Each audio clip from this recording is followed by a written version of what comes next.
बढ़ती सर्दी के साथ कोहरे का कहर भी दिख रहा है। उत्तर भारत कोहरे की चादर में लिपट चुका है। पंजाब से लेकर प्रयागराज तक आखिर सर्दियों में इतना कोहरा आता कहां से है? कोहरा बनता कैसे है? पहले ही जान लेते हैं कि कोहरा बनता कैसे है। जब पानी से निकली भाप अपने गैस फॉर्म में गाढ़ी हो जाती है तो वो कोहरे की तरह दिखती है, यानी कि हवा में पानी के बेहद छोटे छोटे कण तैरते रहते हैं। आप असल में इन्हीं पानी की छोटी बूंदों को देखते हैं। गैस तो दिखती नहीं, लेकिन जब वो गाढ़ी होती है तो आपको दिखने लगती है। भाप के साथ भी ऐसा ही होता है। जब जल स्रोतों के ऊपर सर्द हवा हल्के गर्म नमी वाली हवा चलती है, तब नमी वाली हवा ठंडी होने लगती है। ह्यूमिडिटी 100% पहुंच जाती है, तब जाकर कोहरा यानी कि फॉग बनता है। अब इससे धुआं और प्रदूषण वाली जहरीली हवा मिलती है तो वो स्मॉग बन जाता है।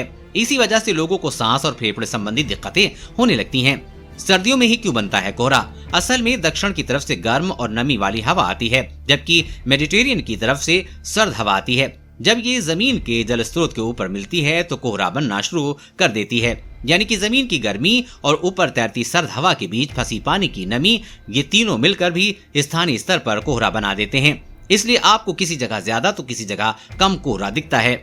कितने प्रकार का कोहरा होता है? कोहरे को आम भाषा में जमीनी बादल कहा जाता है, लेकिन ये कई प्रकार के होते हैं। पहला, एडवेक्शन फॉग। एडवेक्शन फॉग तब बनता है जब किसी ठंडी सतह के ऊपर नमी वाली हवा गुजरती है। इससे जमीन की ठीक ऊपर आसपास के इलाके में कोहरा दिखता है। अक्सर तालाब, झील और घास के मैदानों में सुबह सुबह दिखता है। दूसरा, रेडिएशन फॉग।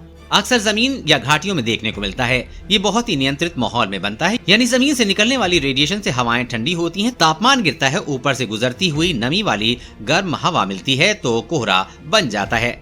तीसरे नंबर पर आती है अपस्लोप फॉग। ये तब बनता है जब किसी ढलान वाली जगह से हवा ऊपर उठती है। असल में ये स्ट्रेस क्लाउड बनते हैं। ये आमतौर पर बेहद ऊंचाई वाले इलाकों में बनते हैं। यह चौथा है स्टीम फॉग। इसे आर्कटिक सी स्मॉग भी कहते हैं। ये धरती के उत्तरी इलाके में बनता है। वहां पर कोहरा इसलिए बनता है क्योंकि बर्फ से निकलने वाली भाप जलने लगती है। आर्कटिक झीलों, तालाबों पर दिखती है।